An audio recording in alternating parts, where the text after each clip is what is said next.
Mbote bandeko na nga, merci beaucoup na libaku oyo bopesi ngai pona kolanda ngai na mokolo ya lelo. Tozali le 11, tozali mardi le 11. Bopesi ngai temps boyeba kolanda ngai, napesi bino merci beaucoup. Ndenge nayebisaka bino toujours bomeka na koyeba ko abonner, pour s'abonner na compte na ngai DLM Lulu TV, pour s'abonner. À chaque fois qu'il y a actualité ezali na koya tomeka ko solola na et partager na bino oyo nga na kanisi. Bazali ko insister ke kobanda koluba na etando moke to na ba radio to na ba presse écrite et bandi na 2018 te mokolo oyo chef de l'État a gagné ki élection to ezabandi na 2019 te mokolo oyo apreta ki serment na mois de janvier, mais plutôt banda kala tango ya fandaki na Belgique ko savourer mo ya papa za ozwaka na to compter Mobutu tango ba mususu bazali d'abord na ba école primaire et tango ba mususu pe bazalaki na bango déjà mikolo makasi koleka ngami bazalo s'occuper mingi na politique te tango mingi oyo bazalaki na biso bazali ko banga ko s'exprimer na ba télévision bazali ko banga ko pesa makanisi na bango biso tango wana to banda déjà koleka na ba télévision to banda déjà ko pesa ba position na biso. Je me rappelle encore na ba Desas TV kolekaka kolubaka chaque tongo tozali kolekaka kolubaka tozali kopesa ba point de vue na biso na koitalaki makambo politique tolobaki te toleki batu nyonso mayele, mais non tozali kopesa nde oyo biso moke oyo toyebaki parce que toyebi nyonso te toyebi kaka moke yango nde tozali kopesa mingi ta kolubaka. Et puis bato bayebaki nga neti so na baniveau ba mwanda bakoyebaki banda kala nazali na militantisme na nga. J'ai été toujours militant il y a longtemps. Ce n'est pas 2 jours, 3 jours de l'équipe, n'est pas mon souci pas comme pour protéger le pouvoir na bango, ils allaient koyaka malembe. Mais biso d'ailleurs au sa position na biso. Et particularité nanga ils allaient que na lobaka ou na kanisaka. Na pesa rapé point de vue nanga. Ça dépend de moi, ça ne dépend pas entourage nanga. C'est ainsi na lobaka toujours que conseiller malamu pe conseiller liboso za raye moko, yo moko. Kolukate ke bato bazala ba conseiller na yo opesa bango faute. Yango na kobanda lelo koyebisa bato ke so omoni mokonzi moko a BBC akoyi to akimi to a BBC balongoli boloba te ke faute ya baconseiller na ye ezaka mingi faute ya bato bango moko parce que mabe mosusu elaka biso na vie ezala biso moko nde tomilukelaka yango. Voilà, lelo ndenge na balalika mo boyo oyo ezali koyebama deja koloba ke Félix Tshisekedi ayebaki na kocontacte Trump kotinda bato epai ya Trump koutilize balobing na ye oyo azalaka na yango bazolia ye mbongo mikolo oyo bayeba kocontacte Trump par rapport ya baminere oyo biso tozala nango na niveau ya RDC oyo Trump azolukaka mikolo oyo abenga yango ye moko baminere rare baterre rare oyo Trump azolukaka. Félix alobiki ye aza nango na Goma aza nango na Est alingi apesa yango Trump. Ce n'est pas un problème, mais tokoyeba koloba yango awa na bacondition nini oyo loi à prévoir. Et aussi on va se rendre compte pourquoi est-ce que Félix Tshisekedi alingaki koniate la constitution na biso. Nakomeka kolobela yango nakomeka pe kolobela makambo ya Ukraine parce que tomoni ki bazali ko comparer situation na biso na Ukraine, mais nakopesa pe position ya Ukraine koloba yango par rapport na yango. Et aussi koloba ndambo makambo yali koleka na niveau ya RDC actuellement na ba interpellation na ba convocation ba mandat de comparution ba vie de recherche oyo ebwakami na terrain na ba oyo bazalaki ko critiquer n'est-ce pas régime et en place na ba oyo bazobengaka bango mikolo intelligence avec ennemi to bandi nde wana sikombala moko. Vous savez, cette infraction intelligence avec ennemi, c'est une infraction la plus difficile à protéger, à défendre. Moi je suis avocat, mais quand tu es en face il y a magistrat, en face il y a un pouvoir répressif, en face un pouvoir dictatorial, et ce pouvoir où il y a besoin à ça là où il y a lingi autobi que doit défense ils aura vraiment assuré, ils aura difficile pour un avocat à défendre mutonaye na infraction va bien infraction il y a intelligence avec ennemi. L'infraction intelligence avec ennemi ils aura un élément constitutif na ngote surtout na RDC. Dans les pays où ils allaient un peu développer, vous sentez que c'est la science qui est mise en exergue. C'est la science qui est mise en contribution. Pour nous asseoir ba infraction to bengi intelligence avec l'ennemi. Neti na ba niveau kala ya ki tango guerre ezalaki entre URSS na monde na ba États-Unis. Ezalaki très facile à détecter. Au moins ba ocha mutu sur écoute, ba kozwa mutu ba preuve, ba kozwa na ba document, même so ba kangi en flagrant délit, c'est-à-dire azali ko livrer ba document na ba russe, ba kangi. To mona mingi ba dossier belé ou samba maki mingi na niveau ya ba service net d'un côté ou de l'autre côté, c'est-à-dire aux États-Unis ba kanga pe ba espion russe, ils appellent na Russie na URSS, tango na URSS ba kanga pe ba espion ou ba soupçonna ils bazala ba espion américain. Mais ndé na lobi kiza ba infraction moko très complexe, très complexe, et singaka ba enquête te déjà reconvoquer mutu mbala moko ibisina mutu wana kina kangio parce que toujours kanisela yo ki en contact na nanga te. Et venir dire neti biso to le kabo bi que non nanga zo progresser, nanga za pembeni déjà ya Kisangani, nanga zo atteindre Kisangani, nanga kokoisa Katanga na moniti nanga akoma na Kishasa, c'est pas ce que vous pouvez croire comme étant ba élément causali ko constituer infraction to benga intelligence avec l'ennemi. Non. Wana ekoti net na infraction mususu. Ekoti na zone mususu ya infraction. Hein? Ekoti net bino zolo mikolo wa faux bruit. Wana on peut comprendre et on peut vous suivre. Mais quand à Yoruba que non, infraction avec l'ennemi, avec la force étrangère, intelligence wana, ça sonne très mal surtout au soir en okaka parce que mutasala qui déclaration, ou bien parce que mutazana PPRD, ou bien parce que mutangwaza Shadari. Et puis ce hôtel puis Shadari, Baobé Minaku, ce sont les gens qui sont restés silencieux. Oui, je ne dis pas qu'ils sont des saints, baza ba sainteté. Et surtout que nga naza ba bato balbake, ba na part la responsabilité pendant 18 ans basalaki tilelo. Donc pour vous, quelqu'un qui va dire que action bozo mené contre Shadari, contre Obé Minaku, contre Kambere, ezali ko répondre na état de droit pour vous na mitu na bino wana ya minene me ba cerveau mike. Vous croyez que moi je suis là pour soutenir Batouana? Non.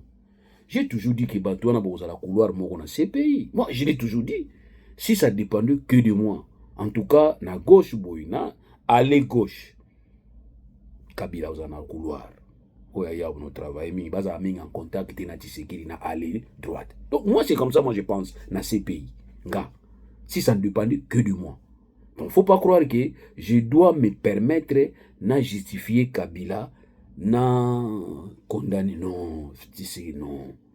Même Sarabino qui bazaba non seulement bazaba jimo mais bazaba jimo frère si à moi, c'est-à-dire baza ndemoko baza lolenge moko. Donc moi je pense que boutique habitude doit kukanisa que ce mutu a reproché bino mutu na automatiquement faut zaka mutu Kabila. Non. Bato Kabila pe ba kanisa te que so biso tozola sa bango misapito bato Tshisekedi non. Ya moni pe ba ke lufa lubobo. C'est-à-dire na kukufa ga pamba boy kota bato Kabila balinginga te, kota bato Tshisekedi balinginga te parce que notre bouche là va nous tuer. Donc, pour nous tout simplement que le simple fait que Shadari Yaza Moutapé perdé, le simple fait que Obemina Waza Moutapé perdé, le simple fait que Moutoulogo la Pierre Loire a Fani Bosoga ni na Fani Bonazulu Bagananga, Nazulu Bagananga, Nazulu Bagananga, Magama Solo Pia Lukuta, Magame Malunga Pia Malungate, ça ne me donne pas directement privilège na comme traître Yamboka. Non. Non, nous vous avons toujours démontré. Nous avons démontré une approche historique. Nulle part, régime qui a 18 ans, ou tout bien régime à ma B, et dérangeant Batoupo na ba approche ou bango salaki par rapport à Rwanda. Nous avons vu le vieux Etienne Tshisekedi être en contact avec Paul Kagame. Nous l'avons vu signer l'accord avec Rouberwa qui était le représentant de Paul Kagame na RDC à travers RCD Goma. Boyebi histoire il y a Alliance pour la sauvegarde et dialogue intercongolais. Ce n'était pas signé entre Tshisekedi na Bato Mususu, ils plutôt signé entre Etienne Tshisekedi na Rouberwa Obiso Tozofinga Lelo Rwandais. Dis-moi un peu, vous allez me dire quoi Lelo? Rouberwa pas Koufate Azani en vie. Vous allez me dire quoi? Rouberwa pas un pire congolais de souche. Ceux qui Rouberwa sont pire congolais de souche. Alors tous ceux-là qui collaborent aujourd'hui avec Paul Kagame, vous condamnez Bango pour autant. Parce que Bango Nyonso, Basadika Oyo vient à Bisso, le vénéré vieux Etienne Tshisekedi wa Mulumba, à Salaki. Moi, je ne vois pas pourquoi vous allez commencer à condamner les gens, déranger les gens parce que vous n'avez rien qui a vu. Naibi Kagame te, Naibi Rwanda te, Naibi te, je ne sais pas. Et puis nous sommes parmi Batou Bazali qui condamné Rwanda pendant 1994. Tililo na condamné Rwanda. Pour moi, je vois que Rwanda derrière cette guerre. Pour Moutabou Yisuko Boy Sanga que non, au commis Rwandais, au commis traître parce que aux autres défendre la sécurité. Pour vous, ne pas défendre la sécurité, synonyme il y a traîtresse. Non. Pour exagérer. Donc, dans le but, au approche historique, on a vu ça, que le vieux Etienne Tshisekedi, le vénéré vieux Etienne Tshisekedi, paix à son âme, veut tout le monde a négocié qui n'a Paul Kagame. Le vieux est allé voir Paul Kagame, et Paul Kagame l'avait réussi. Ayamba yé, Moubaki a envie. Et ça m'a dit, tout le monde payé a signé accord, alliance, ce qui est alliance pour la sauvegarde des dialogues. Nous l'avons vu signer. Personne a pointé à vieux dans Moussapi.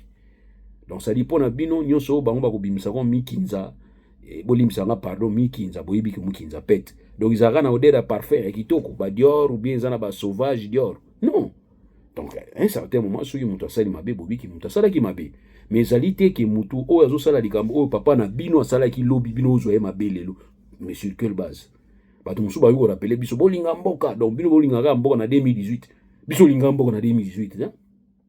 Biso linga mboka to bino za ubunisa mboka aussi ko bunisa mboka tant biso linga mboka yangwana.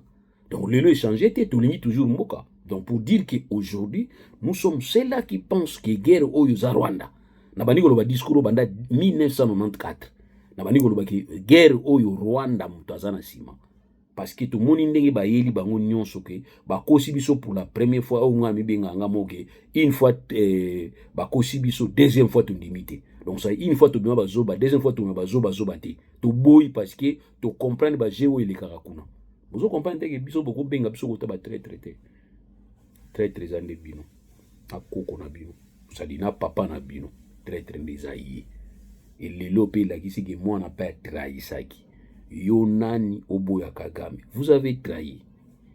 Aujourd'hui, ça a été très démontré devant tout le monde que Biselele va faire des déclarations. Mais ça n'a pas de déclaration. Vous avez porté des déclarations. Vous avez des déclarations. Vous avez porté dans la télévision, costume fier, kaka bandeko. Aleki non, nous avons voulu faire réfléchir Kagame. Lui, il a un agenda. Répertoire à Makasi. Biso de la richesse, tout ça, la deal, win-win. Magamba win-win quand espèce de win-win bino lingi angien va français ba moi makasi tout ça la win-win. Nous vous avons dit on ne peut pas dealer avec un diable. Quand vous dealez avec un diable babi faut jouer fourchette à moulaï parce que ako confondre na konzima pour créer ki bisoté tant vous comprendre que Biselé la sali erreur à l'embala moko pour créer Biselé les problèmes. Mais nous vous avons dit to ebisaki bino que c'était une erreur stratégique. Rwanda zana visé na yi Rwanda zana posa na ye. Posa Rwanda izaka pona ko occuper ba la terrain te. Azana posa pe ya ko développer côté na ye po ba ko peupler côté ya RDC. Parce que na po ma démographie ko ne pa na ye. Rwanda zana besoin ya vision zo terrain wana po ayibiki na kati ya terrain wana ba situation zana se. Rwanda vision yango wana. Rwanda ta obi opesa ye oyo ko opesa ye. Rwanda za ba jara basi o to benga bolimsanga pardon ke andumba. Donc moi si on a to bi bala ye opesa nyonso osala kindumba basi ndenge na bazali. On a benga bandoki. C'est-à-dire, moi j'ai aussi la kindumba pour nanzala, et là Thomson ezate, Kwanga ezate, Lip ezate, Ti ezate, aussi la kindumba. Ce n'est pas normal, mais on peut dire que bon, écoutez, on n'a pas le choix. On n'a pas le choix. Mais moi je suis allé que tu as tout. Alors nyonso, nanda kuna yoto nanda kuna bino, papa pesa ko nyonso oyo mwana kozana ngo nanda ku d'ailleurs ko leka o bana musuba zwaka. Mais moi nandi waso la kindumba, c'est une sorcière. Bobenga endoki ndemo na Rwanda boko pesa e nyonso boko pesa Rwanda mais Rwanda makanisi na ya ibike force ya RDC eza makasi ngai na ana danger. C'est ça parce que Rwanda na mutuni asa koti biso na mituki biso na bango esimba sute libela na libela ya omoni Rwanda kolinga jamais biso to telema to bisa bino bondima ki biso te to bisi mo kota na EAC boko ta kuna te parce que totali statut na bango rien que na statut na bango ezali ko dépouiller biso souveraineté. Oya kolobaki secrétaire général ya EAC communauté na bango este wana yende azana droit ko este na justice soki état membre moko azana besoin à réclamer droit na ye tobi Donc ça dit biso na RDC to to koti na kati kuna même bazo sala biso mabe na membre moko na kati kuna to ko funda te beaucoup funda te.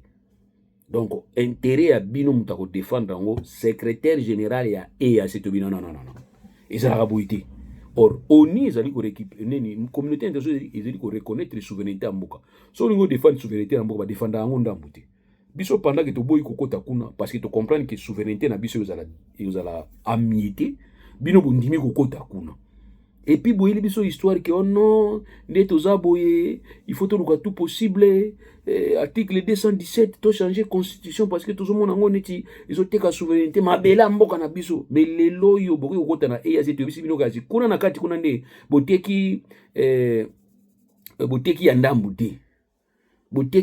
te concession partielle te cession partielle te bosali total parce que kuna yali bumi kangi singa. Or, quand on disait qu'il faut que au niveau Union africaine, il faut que souveraineté na bango ba céder. Nous vous avons expliqué ça dans le cadre de des beaucoup dans cadre de la communauté wana, c'est-à-dire beaucoup za bino nyonso beaucoup pesa na ba attribuer à souveraineté na bino musumu ko casser ngo parce que mbongo pesa attribuer à souveraineté.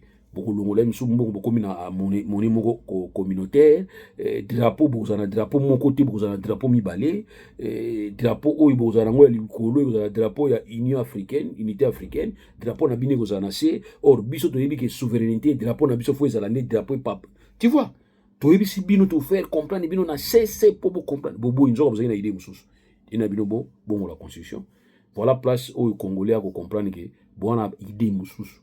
Tant on a la mouki na ye nanga bani ko avancer tout le monde a commandé ko tala nanga et to yiko lobaki nanga c'est le moindre mal et nanga c'est le moindre mal mais c'est un mal qui peut nous distraire qui peut nous surprendre raison pour laquelle na lobi que moi j'aime pas négocier avec le mal c'est-à-dire mal est à la moindre est à la dure est à la mal OK donc est à la mal c'est ainsi na lobi que mais ba lobi que entre les deux on choisit d'abord le moindre on peut trouver une solution facilement par contre il y a le grand mal, ezali IDPS Union Sacrée na Félix Tshisekedi. Le grand mal. Parlons maintenant à Makambo Italie et Ukraine. J'ai toujours dit ici que le président Ouazo dirigeait RDC. Il faut avoir un regard moko très regardant. S'il faut qu'il se répète. Il faut avoir une vision moko comme aigle. Pour attendre d'abord l'histoire en Mboka. Finalement, il va gérer na présent pour prévenir Makambebele na Iboso. La RDC, c'est un état spécifique. La RDC a un statut particulier. La RDC, c'est un pays entre 1885 et 1908. Il y avait une certaine particularité. La RDC, du point de vue souveraineté internationale, comme État, na origine naie, c'est État indépendant. Mais l'indépendance ya RDC, c'est se résume pas à un monarque. Et ce monarque, c'est propriétaire. Beaucoup n'ont pourquoi propriétaire. Donc l'État ne peut être reconnu comme tel que ce qu'on a dit na reconnaissance en face naie yaba. État Moussoussou. Entre 1885 et 1908, Moutouazalaki, comme Moukounzi à RDC, du point de vue international, c'était Léopold. Yende. Tant que mon précieux l'équipe Makasi, a concédé à Belgique. Et Belgique peut tant que mon qui y est mon repas pour gérer mon position na té, y a mon Belgique a salaki ba accord, ba compromis. Na ba grande puissance mususu pour permettre yé azo pe par na ndamu na ye olika perdre parce que j'ai toujours dit le grande puissance que bozo mona aw bana ba place moto benga ngo système ya pyramide donc e bandaka na ces bases après ba mataka likolo tina suka na somba kena okutanaka c'est-à-dire malentendu zaka na base ba divergence na bango zaka na base. So bani ko régler ba divergence na bani ko benda na ba bendani ko nzate bakabwani te bani ko mata so bani ko mata tina suka ba ko kutana ils ont un système ya vous comprenez pas banda na se soit bani na c'est incompréhension. Chine na États-Unis incompréhension. Europe na États-Unis mikolo compréhension. Bolanda ba incompréhension wana ti. Incompréhension, bazo bendana, bazo panzana incompréhension. Tango bana ko mata, ti likolo bakutani. Bako kutana likolo. Bana ba élément o isangisaka bango. Attention. Nazo insiste, net so bo comprendre comme nazo expliquer bien. Na bandeli. Bazana système à pyramide. Bazana C, bazana ba incompréhension. Chine na États-Unis, bazo yikona te. Incompréhension. Europe na États-Unis mikolo yo, moi benda ezali. Incompréhension. Ba mati ba panzani ba ko musika. So ko musika ba bani soko mata. So bani ko mata plus que bazo mata bazo se rapprocher ti ba kuma likolo ba kutani na sommet. Ndenge moko na ba grande puissance. Bana ba corps o bango basalaka, ba corps ya équilibre. Le lot Donald Trump aza ko déranger tout le monde mais na monoko na ya lui na lingi na 3e guerre mondiale te. Il sait que par lui 3e guerre mondiale peut se déclencher. Ayebi. Et alobi a boy ba conséquence parce que c'est plus lui qui va perdre. Bon, peut-être na 1, 2, 3, mais 0 face à Donald Trump. Vous n'avez rien face à Donald Trump. Donald Trump a un investissement ma casse dans le monde. Lui c'est comme un État. Donald Trump. Beaucoup d'argent. Bah Elon Musk beaucoup d'argent. Ce guerre le bandi. Pour guerre pour rater. Tane va détruire l'Ukraine. Le lot faut pas reconstruire l'Ukraine. Imaginez l'Ukraine est un pays, il y a pas de belé, mais l'Ukraine a un avantage pour aller. Terre rare na izali. Ana biloko na yi. C'est-à-dire, ba bombarder bandako, ba bombarder ba infrastructure, ba bombarder na sama belité. Biloko na izali. Le lot so guerre ici, ba bani ko zo biloko na yi. Il peut même hypothéquer abani ko tonga. C'est ainsi Donald Trump va dire que nana besoin ma belé wana. Mais guerre uchi kunati. Bandako ne se panzani, il a besoin de quoi? Il a besoin de wizana se. Mais Trump a un logo na sama belité. Trump a un logo na se ya mabilité. Et Trump ce n'est pas un État, c'est un individu qui peut être dérangé à tout moment. Et l'ongine beba qui a tango Joe Biden a zaina pouvoir, bango sambu sa ko tsaye prison ba na ko mendaka e boy kende bozonga boy. Mais c'est 4 ans seulement. Sur 6 à 4 ans, c'est-à-dire à OPMA 4 ans. Après, c'est fini, terminé. Il faut croire que Donald Trump a osonga, c'est fini. On n'est pas dans des mandats à Cabo. Des mandats, c'est fini. Donc, Donald Trump ne va plus rentrer. Dans 4 ans, il va partir. Tant les gars, dans 4 ans, imaginez si vous que démocrate moko va remplacer. Kasi oh ya zo sala kana fier ya zo elunga bibisi olugem bana o ba kole pa ya ba caprice ba koko na bango. Po Donald Trump bazani ti mona ba boko pa ba koko. Bana bo ba koko baza ba impoli. Bana bon, habité bango nyonso. Exception pesanga ate. Mais bana ba boko pa ba koko baza ba capricieux. Donald Trump est capricieux. Azo signé décret présidentiel na 20 ans c'est le abebisi lo nyondi azo ka solani azo signé.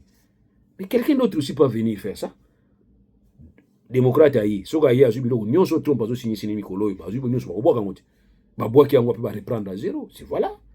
Donc pour dire que Donald Trump va passer, Donald Trump a mieux à préserver na mokili. Il a des immeubles ana bakambo ebele azana mbongo ebele guerre 3e guerre mondiale soki bandi pour ce 3e guerre mondiale et ko ka banda ku ezo biloko ebele. Mon frère bon ça na ba diso pas bato a perdre rien. Il y a des gens Guerreya, inda, il n'a rien. Ana banate, ana moisité, ana ndakute, jusque là, ala non, il pas tata na bango. Il pas tata na bango, la rappel na salon. Et puis non seulement na salon, mais na tongo muto a tomboga so iba pesi lipate zayi. Muto ne on a tabi guerreya, kolanda ete. Yo zana banana yo, zana moisi na yo, zana ndaku na yo, zana monda ko futelaka, zana responsabilité na yo, muto ne on a boya guerre. Dès mon a Donald Trump. Donald Trump a kolinga 3e guerre mondiale parce qu'il a plus biloko kune panaye. Ce qui 3e guerre mondiale bande ki bako attaquer États-Unis bako bunda ndenge zalaki kala na ba Hiroshima ba nini nyonso wana, il va perdre parce que c'est lui le propriétaire de biloko na wana ya ko perdre. Mais pas Ukraine lelo guerre après guerre terre rare na izali après guerre ba minéraux ni za na sama bele et ko bima lelo bimi ba bimisi et puis voilà. Donc pour dire tout simplement que approche à Donald Trump lelo ya kokanisa que guerre oyo ezo distraire ye fois ça la ba faire na business na 4 ans na ya zanango azo comprendre que azana posa guerre te. Est-ce que vous comprenez ana posa guerre te. Alors lelo yo soki biso ba congolais to kolbaki mona ba yo aza commerçant aza président aza na force ana posa dile na biso to azana posa pe biloko azana Ukraine biso to zanango il faut to sauter pas na ye to benda ya to ke na approche to ke nango to comprendre mitu na biso ke Ukraine na RDC zana statut mon côté Ukraine zana propriété te banda ba 1800 eza peuple ukrainien. C'est ainsi que Zelensky pouvait dire si je suis l'obstacle où il faut ramener Kimia na kati ya Ukraine, je suis prêt à démissionner. Est-ce que tu sais que nous appelons le banc? Tu sais qui dit? Félix Tshisekedi, es-tu prêt de dire comme ton collègue Zelensky qui va déclarer si je suis l'obstacle et si je me considère comme tel, je préfère na démissionner. Est-ce qu'il y a une approche? Mais pourquoi vous allez commencer à comparer les situations? Vous avez une approche où il y a Ukraine, beaucoup de RDC, pour profiter de la démarche. Mais non, vous avez réfléchi. Biso toujours ça la réflexion. C'est-à-dire biso to bato yo. Bino muso ko ta ba école, to côté école stratégique de guerre, biso to côté ngote. Biso to botama na bilo muso na banzoto to botama na nzamba zo pesa biso. Yango bomoni ke muto akanisa ka bwendeni. To botama eza biloko to botama banzo, eza makila. Ici je vous dis que l'approche au biso photo zanango, certes, et que la ndenge moko na Ukraine mais que la totalement ndenge na été parce que Ukraine a la réalité mususu. Ukraine président na ye andimi kolongwa net amibwaka na mai lokola oyo amibwaka kana jiji soki nani Jonas oui Jonas amibwaka ki na mai po e permettre ye ke batu ba bika alibo bwaka nga na mai po bato ezwa moi akalmi. Zelensky alobi ke soki ya za obstacle a préféré alongwa na ye on attend on ba traiter ye dictateur et pas ya Donald Trump. Est-ce que tu sais que nous après il y a kolobaki lelo soki kimi ko kota na RDC ki ngai fona zala tena longwa or yozo ke na approche que mwana mai wazola mbongo traduire en pas banani amoureux d'argent avare c'est un avare. Donald Trump wazola mbongo alingi biloko oyo nyonso ya mokili koma ya ye yokanisi ke tikana kiniko mipesi pa na ye pour permettre à ce que Ngana la protéger. Non, lui ne vient pas pour protéger les gens. Il y a l'ingi guerre, il y a l'ingi guerre. Moi la différence c'est bien balé d'abord. Il y a boui ma guerre, il y a l'ingi kimia aye a bendi par naye. Et puis à parler par Zelensky 50%. Bisona nous proposé 50% va dire tout ça la terre. Congo, vous n'avez jamais bénéficié même 10%. La RDC n'a pas richesse tout ça nango, tozona nous profite à 10% de la richesse wanate. Ça je vous dis. Parce que la richesse de la même si 2%, Congo s'est développé. Je vous dis 2. Richesse au RDC, toujours tout ça, ba mai, ba nzete, ba ninyo, ba nini, ba kasoki, ba nini, boye ba biloko na bino nyonso bozana ngwana. Tableau Mendeleev wana, tozana nyonso na Congo. So bo sangisi yango nyonso bani koteka yango 2% seulement 2. Congo s'est développé. Mais Donald Trump a dit que Zelensky a besoin de 50. Il a 50. Il a 50. Na 50 on pesa nini? Eza 50 a cadeau ti. Mais eza 50 ya kozongi sa kimia te na Ukraine. Mais eza 50 ya ba dépense on na sali tango yo bandeko bunda na Russie. Telle la différence au tout ça nango. Mais là les États-Unis a dépensé mbongo pour na RDCT na bitumba tout ça nango contre Rwanda. Non. Les États-Unis sont toujours avec guerre, ils ont la guerre moko bazali au distraire biso pour ba mozo contrôle ya ba mine na biso. Eza guerre moko classique to benga guerre moko atypique. To yeba guerre wana to bunda na banani te, to yeba réclamation ba tuté, to yeba te. So tuni Rwanda ono ba AFDLR bazakuna. Bo ya to sangana to yokana ni to landa ba AFDLR. Bo sali yango to yebite le panza bino. Bo sali mécanisme moko soki ya mécanisme soki ya contrôle la vérification na ba drone ba nini bo siliviaka. To yebite suka ndengini. Donc ça dit pour dire que si cette guerre avait comme motif rien que ba AFDLR so ba AF soki ba nini wana ba utu wana bo zuka guerre mbelisi là. Vous avez eu la chance d'avoir un président, vice-président, Ouazaki en charge de la sécurité et renseignement, Azaria Souroubewa. Guerre ici. Bozui chef d'état-major, James Kabarebe, Ayenakin. Guerre ici. Bozui baneni tuchifonu nyonso botie bango na nini basoda oyo toza bacongolais bapesi yo teni na munduki yango mais oza tsiko tuchimen ntango oza tuchimen bayebi bo yaka kota Congo central mpo oyeba kobatela bato ya Congo central oh non nga na linga na est bon ça va aller caprice na bino tout na est bokangi ba FDL orienté guerre zo continue. Donc nous avons compris que cette guerre ezaki guerre moko économique guerre en pufu pa lukalar alors guerre wa pifu zo lukalar wana il faut ko kata ba velita bato wana o ba lwaki il faut couper les herbes na ba pied na bango comme ça bazala na ba tendance ta ko se justifier raison pour laquelle mwana mobali wana oto benga katanga te Kabila va dire bisika nyonso kimia ekozala bisika nyonso bakolobela kimia RDC eke babenginga na kuya yango guerre silaki Kabila salaki miracle te guerre sila Kabila sise bango nde mayele Kabila salaki sise mandat Nsangu et la jeune fille Kabila salaki sise mandat Nsangu et la jeune fille et ba yebisa binote na histoire wana iparité au terme takufa na mais histoire wana biso mandat Nsangu abotana fille wana bana 21 parce que mandat Nsangu azaki na patience ya kolanda caprice à jeune fille azu mafuta tia biso sali bien pona ba insecte bona bosali bien azu mungu ebele tina bilo kolia abise bien ba nyama na kati ba kokufa or ezaki stratégie po ndatansa wa benga na ye na libala ndenge mo Kabila salaki bato bazaki ko agresser RDC bolingi nini 1+4 bolingi nini oni nona toke o to kofanda la côté ni toke mais yo yé na politique moke ngai ya bongai politique ya bongai futaka te je connais la politique à Bonga yoye nangwana Donald Trump ayena makambo wana lingango te. Ça je vous donne maintenant vision aux États-Unis. Division ça bato bakabwani. Par rapport ya kemande par rapport ya démarche yo sali. Ya kobwa kambela ko lobake non yo pose après oyo zo luka na Ukraine za na RDC. Babi oui to yebi. Yo mto yisi bango. Bango ba yebi yango banga kala. Ba yebi. Mais bazana ba obstacle. Où ils ont empêché bango. Par obstacle les amis. D'abord obstacle les a Félix Tshisekedi Yomoko. La fois passée j'avais dit que Félix Tshisekedi a sa crédibilité. Il y a un monsieur qui va me dire que non, on a regretté, a sa crédibilité, il est président, il est prêté seulement. J'ai répondu à ce monsieur. Ceux dans le bateau bandima Félix Tshisekedi premier jour à prestation c'est les abapiso. Tant que ça la déclaration à Félix Tshisekedi en 2018.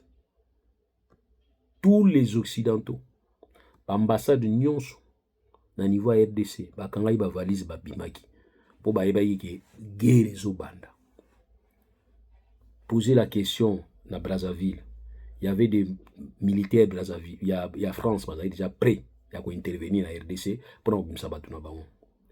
Il y avait des Marines américains à Gabon prêt pour ba quitter na RDC pour ba intervenir parce que pour eux tout le monde indiquait que 2018 egoyinda. Mais quand on avait annoncé être élu président de la République et pas un an où il rebelle les formateurs, les créateurs à monstres, quand il va déclarer que c'est Félix Tshisekedi Chilombo, toute la ville était calme. Tout le monde a applaudi. Tout le monde va applaudir ça qui. Et nous attendions tout le monde en réaction à la population. Bayindisa, ndenge batu bazarolo baki kopela moto. Moto pelagite. Messieurs et madame, je vous confirme, c'était ça la légitimité.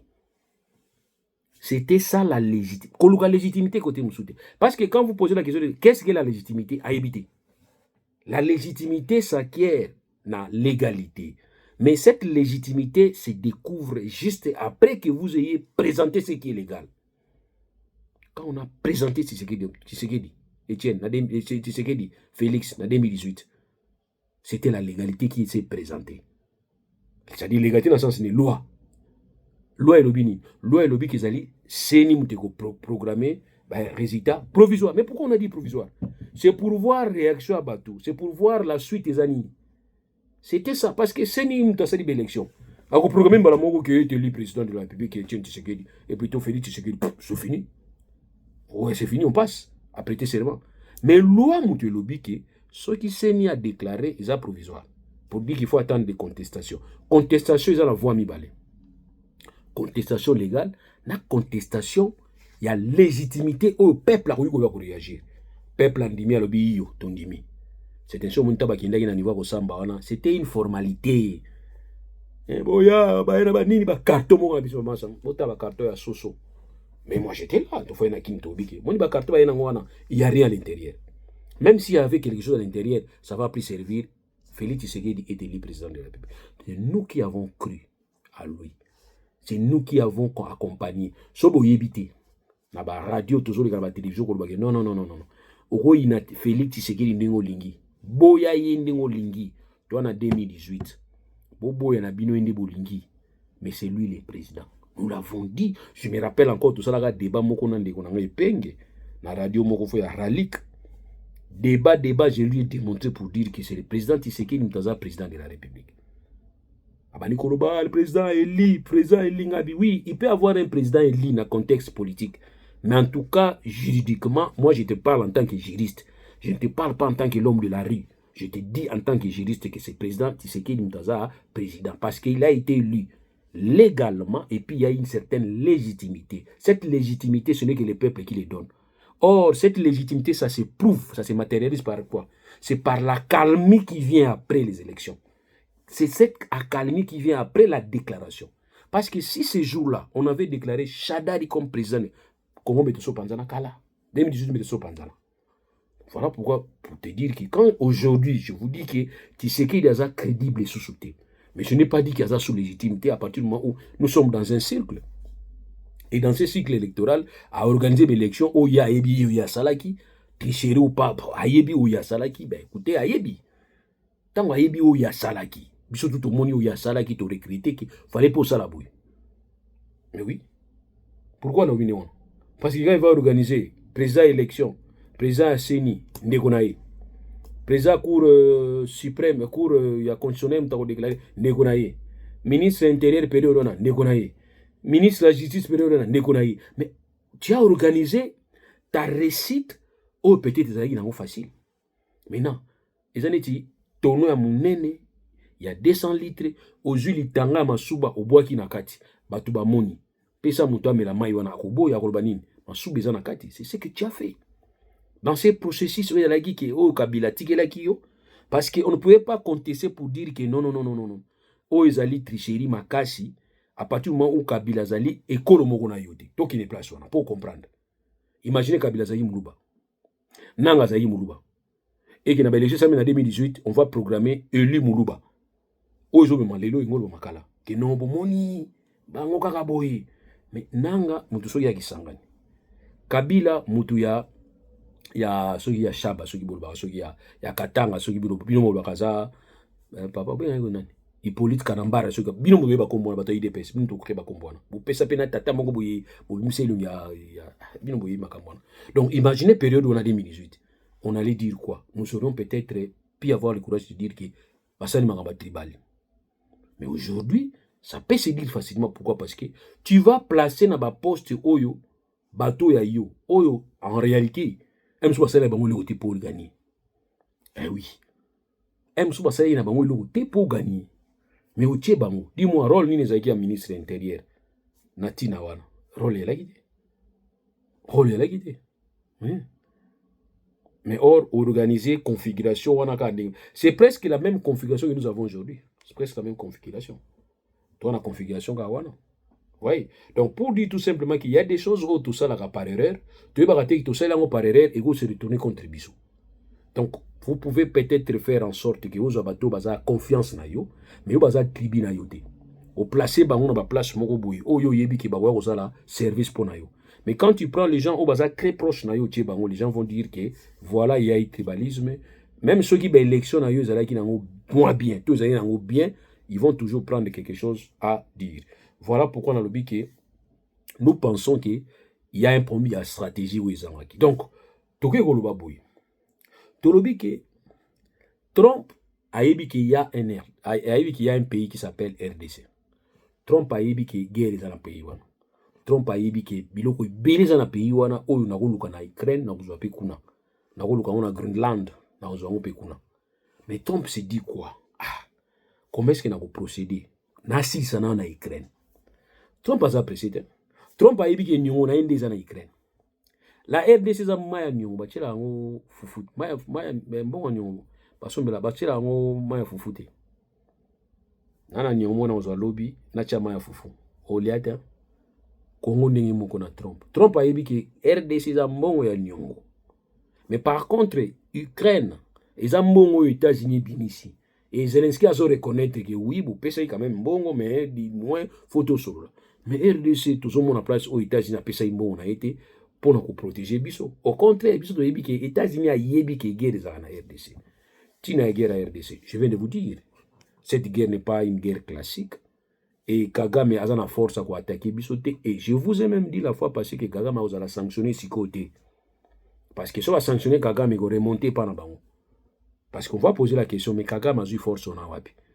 Tant que Guterres a bané Kuboka déjà en Antonio. Alors, il y a des rebelles à RDC qui ont organisé l'armée. Bazo zora minduki ona wapi. Question na tuna ngo sute. Po ya bendega yusenge magamu na Italio. Atuna su or question atuna qui fondamental. C'est fondamental.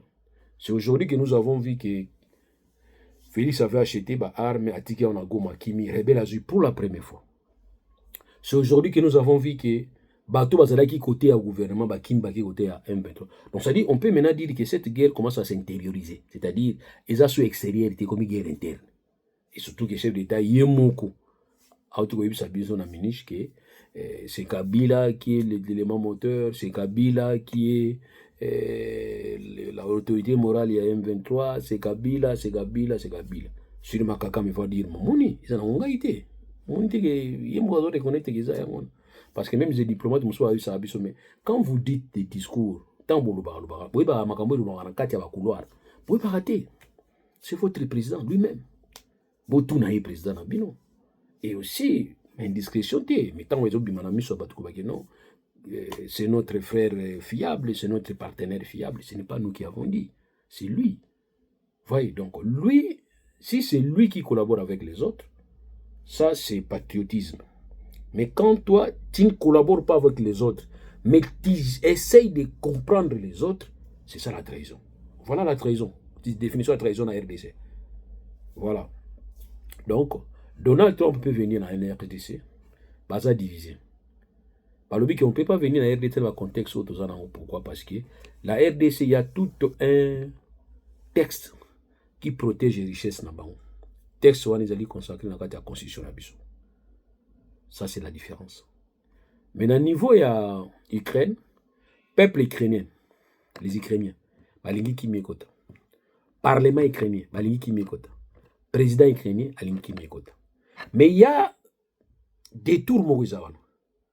Ce qui kimekota, il faut que kimione kota par les Européens, parce que l'Europe na Ukraine bazana histoire moko, bana destinée moko.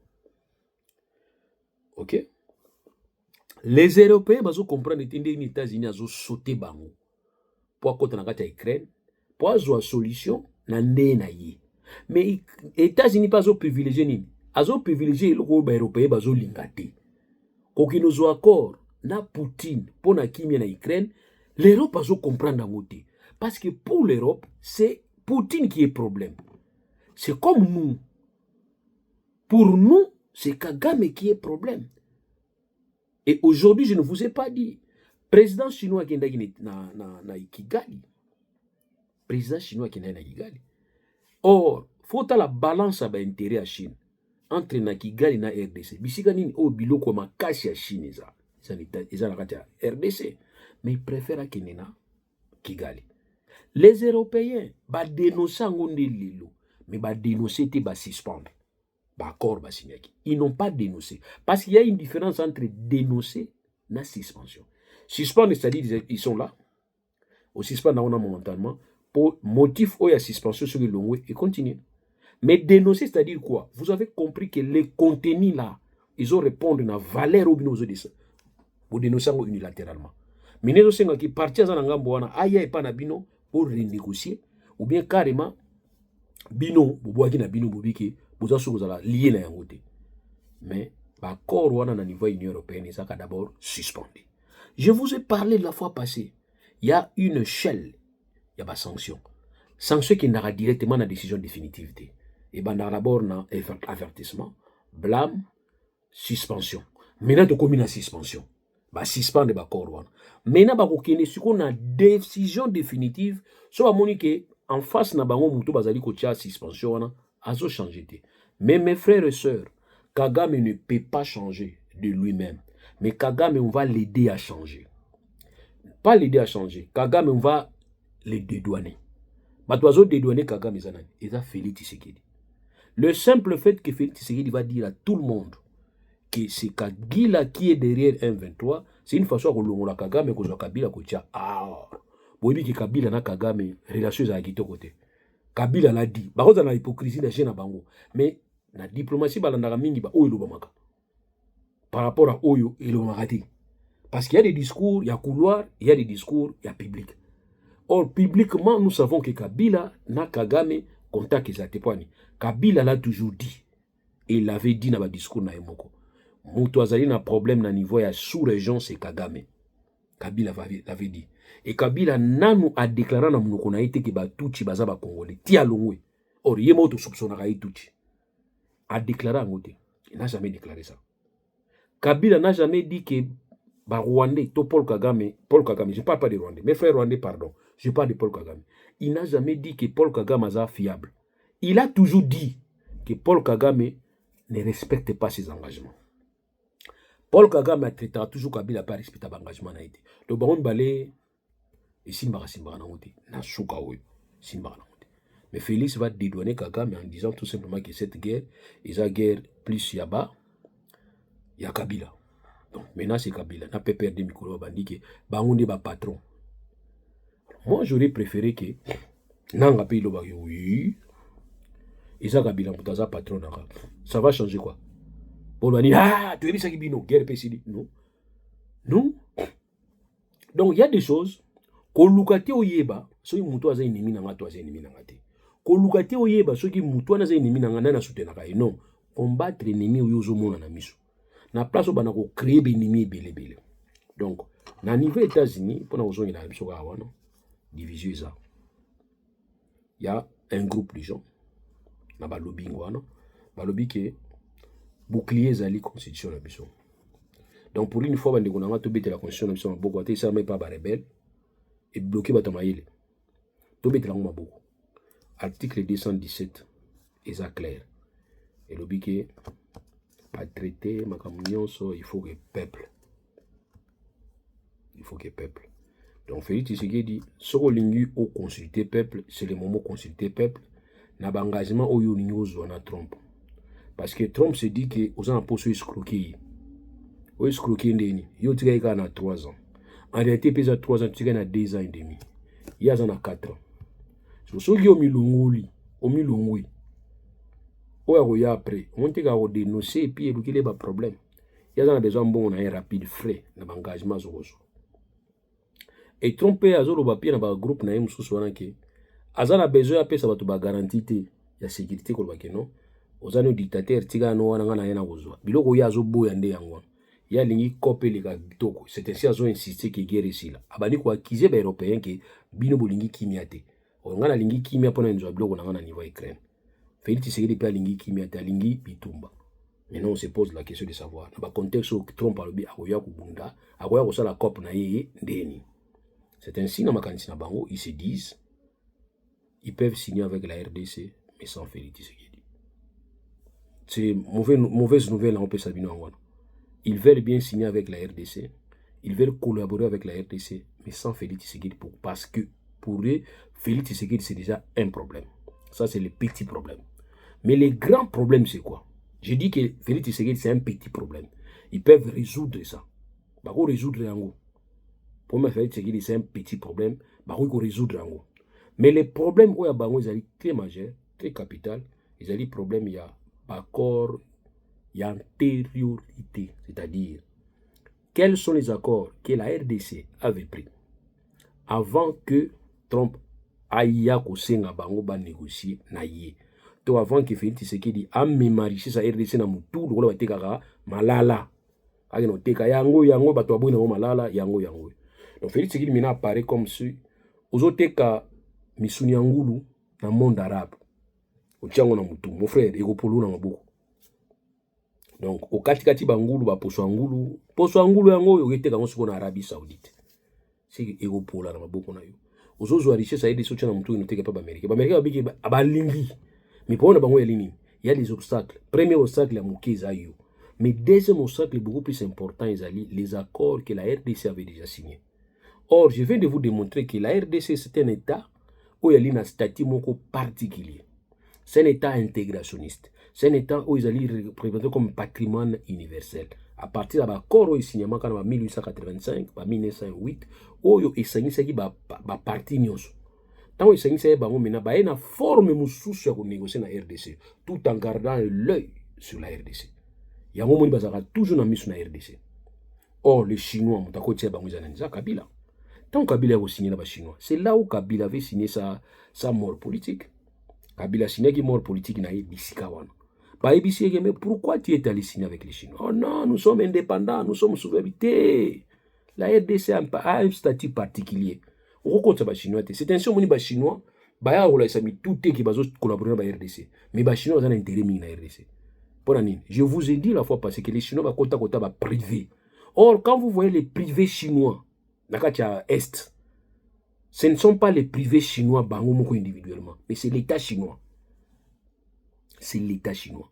Parce que Chine a officiellement signé un accord pour exploiter mines, minerais à RDC. Parce qu'il y a que derrière la RDC, il y a des grandes puissances au bataille. C'est ainsi que la richesse de la RDC est à 100%. L'Europe est à 10%. Europe est à 10%. Quand vous entendez parler d'accord, geler, suspendre, ils ont accord sur base, il y a 10% seulement. 90% monsieur échappé là-bas. Circuit moussou, président de la République, mais il ne peut rien faire parce qu'il y a un accord comme ça. Ok. Alors, tant que vous suspendez 10%, 90% continue à fonctionner. Et vous allez remarquer qu'entre-temps, M23, ils continuent à progresser. Tant que vous progressez, c'est parce qu'ils ont compris qu'il faut que le président de la RDC na position à genoux. Comme ça, il va venir négocier. Position à genoux. Et quand lui va venir, il ne va pas négocier. On va lui dire, monsieur, vous avez un contrôle à la RDC. Vous avez un contrôle à la RDC. Or, parti où ils ont signé, Nabiso, ils sont partis occupés par des rebelles. Comment est-ce que nous irons là-bas pour négocier? Tu sais qu'il va leur dire que non, parce que nous avons un cas à Okenda. Non. Accord Nabiso a été accompagné au place de Bundaka. Trouve la solution là-bas. Si vous trouvez la solution, après, il y a tout signé d'accord. Mais encore que, Constitution le 1917, article 217, il faut qu'il paie place à la consulté. Parce que c'est ça verrou. Biso na opposition. En 2003, 2006, entre 2003 et 2006, on croyait bloquer Kabila, Joseph. L'article 217 pour bloquer Joseph. Parce que nous avons compris que Joseph a commencé un système à côté de minerie. Tout bloqué dans 217. Or, 217, tout peut bloquer Kabila et bloquer Tshisekedi. Tala mutambo tchai pour Mpaya, et quoi les gars, moi, yango. Article 217, le biquet. A koki qu'on négocie ndengwanate sinon ils annulent le non avenir. États-Unis a dit que non, aussi m'sanga touche. Jamais aussi m'sanga touche. Donc la transaction ils allient na sens wana. Maintenant c'est Félix qui doit dire aux Américains que non. Ils ont pour na pouvoir nangate. Moi je suis partant dans ce kenanga, mais ça pour na kotia kimia na RDC. Je vous garantis que ngai na 2028 na ozala nangate. Et faut pas seulement commander un papier ba déclarer qui n'a pas de poignée au Satan na partie na se préparer. Peut-être au Tchad dauphin Gilles Moniere, peut-être au Tchad dauphin Moissinayo, au Tchad dauphin Anthony Moanayo, dans l'année au Bani au Tchad déjà Moanayo à Moissi ou celui comme na Enani, secrétaire nayo, vous formé mais en retard déjà pour tout ce qu'on a 2 ans et demi, 3 ans et 2 ans et demi.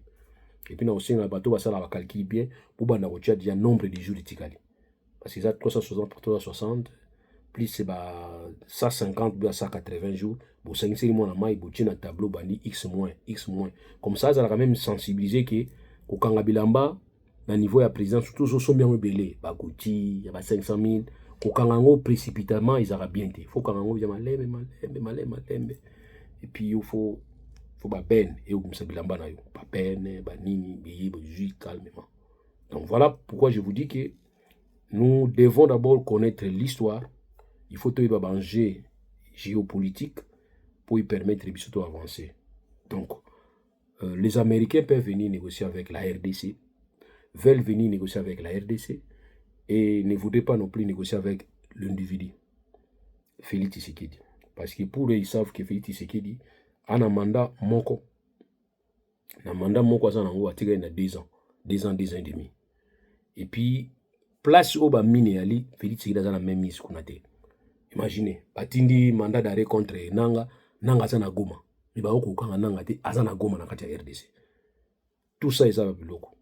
Et puis na suka pour nazo suki ça. So moni olingi Félix Tshisekedi te, bima na gouvernement na ye. Hein? Ko jouer rôle te que azo peso confiance et puis ozo trahir de l'intérieur. Nga so na lingi mutu te na yibisa mutu na lingi yote. Comprendre? Niti nga en tout cas na lingi na nga régime na yete. Mais na yoki lende ma parce que batu ba ko si ba pembe na ye. Batu muso na kati ya gouvernement wana bazana kati ya ce régime wana ba ocha makilele. Nous avons vu les gens fuir Mobutu. Entre les 16 mai et les 17, nous avons vu les gens fuir Mobutu. Nous avons vu les gens à Longoli costume, à Lati, Liputa, à Zuna Singa ya Batu. Nous avons vu. Alors quand les gens parlent, Koloba Loba, ils ont bien, mais vous avez proposé. Moi je pense qu'ils ont proposé hier, voie sortie. Moi c'est ce que je vais seulement lui dire. Voie sortie, on veut bien préparer la retraite. C'est pas seulement lui, mais il faut attendre la paix famille. Attends la bana, attends la bandeko, attends la bango. Attends la baou mswa ocha makele note. Baou ocha makele wana, toyi baoundi bazalaka. Parce que moi je peux pas comprendre mutu dans 5 ans changer le langage. Ni bazawana bazaba vrai tisekedistes lelo. Mais hier ils étaient des vrais kabylistes. Et demain ils seront des vrais oya lobby. Donc voilà ce que moi je peux vous dire. Félix Tshisekedi côté ka richesse wana. Richesse wana oteka ngoza nanda kuna yote. Ils en à côté onangaza. Et malgré ma décision, je vous ai posé la question la fois passée. Vous avez combien de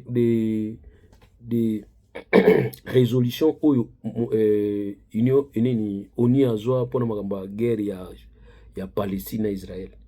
Vous avez combien de résolutions oni azwa pour la RDC? Plus.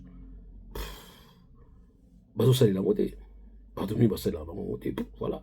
Donc pour dire qu'il ne faut pas vous la figer, quand je vous ai dit que ça ne va rien changer, Kagame a se retiré, mais il sait qu'il a s'armé déjà M23 na AFC. AFC na M23 ba yebike lelo Kagame azana Rwanda. Mais ce qui promet ya liba ko la kota Kagame. C'est déjà ça. Or, accord cadre a dit ça bébé pekisa ki biloko wana. Sanction ça il y a aucune sanction. Quelle est la sanction? Il y a aucune. Il y en a pas. Voilà, pour s'abonner. Naoya sous peut-être mon colo na ozata magasi naoya. Na lobi wana zaki na ngako loba. Bo finga ngate, na ina rassuré batu nyonso. Bo mona ki na ba réseaux sociaux, bon, moi en tout cas je l'ai négligé comme je vous ai dit, na mona ki yango comme la comédie. Mais tant on a moni baninga musubi baza inquiété na yango et puis na moni ba arrestation ça na terrain, na moni pe ba interpellation. Je me suis dit que non, peut-être aussi les ali comme na ko négligé. Mais voilà, ce sont des pratiques où il y a pratiquement moyen âge. Ils ont les lotis bako salango. Boloki mutu bokangi te butiki parce que babi droit pe akoki ma pesa droit défense. So mutaki mina ya kimina ye to mutazane wana tazana ete na place wana ko inquiéter. Ba on soit s'inquiéter qui pona kananga pas à minute tranquille. Nazawa en tout cas nazawa moko na landi wote Belgique ezali ko retirer Perel wala balobi ke wazana statut ya ya nani attends Bobengi d'abord bino moko en exilé politique. Pourquoi il y a un exilé politique à dire politique? Ici il y a la liberté d'expression. Il y a des gens qui passent à la télévision au bazo vous ne pouvez pas comprendre. Batu bazo dans la télévision, dans l'Hollande espace il y a France, dans l'Hollande batu bazo ça là débat, vrai débat, dans c'est pas débat non. Et dans l'Hollande IP ma sœur que j'apprécie beaucoup, Maltide Pano, députée insoumise, France insoumise. Tu as parlé Makambo à Rwanda, je vous ai suivi madame avec intérêt, mais du moins moi je pense qu'on ne peut pas condamner seulement Paul Kagame. Je ne dis pas qu'on ne doit pas condamner, on ne doit pas seulement condamner Paul Kagame sans laisser son frère siamois. Paul Kagame a son frère siamois qui est Félix Tshisekedi. Donc il faut qu'ils soient condamnés ensemble On ne peut pas justifier l'un et puis condamner l'autre, non. Si vous étiez en République du Congo, madame, je pense que vous serez déjà arrêté. Parce que les propos que vous tenez contre les... bon, ici, vous ne parlez pas des régimes, vous parlez du camp à Macron. Quand vous parlez des macronistes, vous parlez des comment vous parlez? Macronomiste, c'est macroniste. Quand vous parlez de ça, écoutez, madame, si c'était en Kinshasa, vous serez déjà arrêté. Vous serez déjà arrêté. Mais heureusement, chez vous ici, vous êtes là, je vous vois. D'ailleurs, la fois passée, on s'est vu avec vous. Et je vous ai dit que je passerai au niveau des sièges pour vous faire un mémo, vous déposer un mémo, pour permettre à ce que vous ayez la lumière de ce qui se passe réellement là en RDC, et particulièrement à l'est de la RDC. Nous, on nous accuse d'être pro-français. Pourquoi? Parce qu'il y a un accident. Quand la France soutient les dialogues, nous aussi nous soutenons les dialogues, c'est par principe. C'est par principe parce que nous avons toujours dit que le dialogue n'a jamais tué. Sauf la guerre. Ouais, donc, s'il y a eu des morts là-bas, c'est parce que quelque part, il y a deux personnes qui veulent se battre. Mais or, si une personne refuse de se battre, il n'y a pas la guerre. Mais or, chez nous, vous allez vous rendre compte que Kagame veut se battre, Félix veut se battre. Raison pour laquelle il y a des morts, il y a des déplacés. Donc, les gens ne se déplacent pas comme ça, sans que Félix et Kagame s'accordent à se battre. Voilà pourquoi je vous ai dit que je passerai déposer mon autre mémo. Nous avons été reçus dans l'Élysée et nous avons donné nos points de vue par rapport à tout ce que nous avons pensé dire bien pour l'Afrique, pour le monde. Et nous avons donné aussi nos points de vue. C'est vraiment, Ezaki échange mon côté très bien dans ce pays-là qui, ça nous a pris de 14h à 17h. C'était très bien autour, il y a conseiller à Macron. C'était vraiment très bien. Nous avons dit ce que nous pensions. Dire bien pour la France. Nous avons remercié d'abord la France et aussi finalement, nous avons félicité la France avec l'initiative Yakoula Moussaïro parce que nous ne voulons pas rester en face seulement, il y a unitarisme, tout dans un système bipolaire, c'est-à-dire s'il faudrait décider pour l'équilibre du monde, il faudrait qu'il n'y ait pas seulement une seule personne qui va commencer à trancher. À un certain moment, nous avons remarqué, il y a Donald Trump qui va commencer à se comporter comme un fou. Et moi, je l'ai dit bien avant d'ailleurs rencontre, il y a Donald Trump avec Macron. J'étais à l'Élysée. Nous avons dit dans conseiller que sa président Macron, il doit faire vraiment attention avec Donald. Donald Trump, c'est quelqu'un qui a un problème de tête. Moi, je l'ai dit. J'étais à l'Élysée, j'ai déclaré ça. Donc aujourd'hui, même les conseillers de Macron peuvent comprendre que non, il y avait quelqu'un qui est venu nous dire ça déjà. Ou soit ils ont déjà entendu ça, mais moi je suis venu encore renforcer pour dire qu'il faut faire attention avec Macron. Macron doit avoir un problème de psychiatrique, un problème psychiatrique. C'est un président, mais je suis désolé de le dire ainsi. C'est quelqu'un qui oublie ce qu'il dit, c'est quelqu'un qui change facilement, il est versatile. J'ai dit, en tout cas, j'ai tenu des mots. Ils ont dit oui, nous comprenons, il faut étudier quelqu'un. Moi, j'ai toujours étudié les gens. Quand vous voyez quelqu'un faire des mines, quand il parle, il prend des décisions qui détruisent les gens, mais il trouve que ces décisions qui détruisent des gens, pour lui, c'est normal, c'est un fou. C'est irréfléchi. Donc, j'ai dit ça, et puis voilà. Et en ce qui concerne la RDC, nous avons insisté pour dire que nous devons contraindre le monsieur Félix Tshisekedi à respecter l'accord cadre d'Addis Abeba qui va recommander à ce que le régime de Kinshasa, on a parlé du régime de Kinshasa, c'était à l'époque de Kabila, d'ouvrir les dialogues, nous devons garder cet élan. Et en ce qui concerne les pays limitrophes de la RDC qui ne se constituent pas de base arrière pour faciliter la rébellion. Et en ce qui concerne Nanga, moi je suis désolé de te dire que tu n'es pas encore président de la République. Il ne faut pas prendre des décisions de souveraineté. Il faut peut-être prendre des décisions comme un simple intérimaire. Voilà, un intérimaire ne peut pas disposer. Donc vous ne disposez pas, ne prenez pas des engagements. C'est aujourd'hui que nous parlons. Nous ne voulons pas être surpris des mecs que tu as déjà pris des engagements avec des grandes puissances. Nous allons simplement te dire que tu as pris ça en violation de la loi. Voilà. Il faudrait aussi parler parce que Nanga aussi a des comptes à nous rendre. Lui, c'est lui aussi le créateur des monstres. C'est ce qu'il nous a dit lui-même. Merci beaucoup. Abonnez-vous. Je suis là. Moi, c'est Maître Douli Muntouloulou. J'encourage mon frère Biro Louara. J'ai dit, mon frère, tu as mon soutien. Et bien voilà, moi, c'est 2500 seulement. C'est ainsi dans mon là. Donc, heureusement pour moi. Franchement, heureusement pour moi. Le montant est tellement minime. C'est 2500 €. Parce que je suis tellement on doit se demander pour côté mais oh il était anisi mtu qui habite 2500 moi voilà il est aux obiks allez merci et puis bon courage à tout le monde.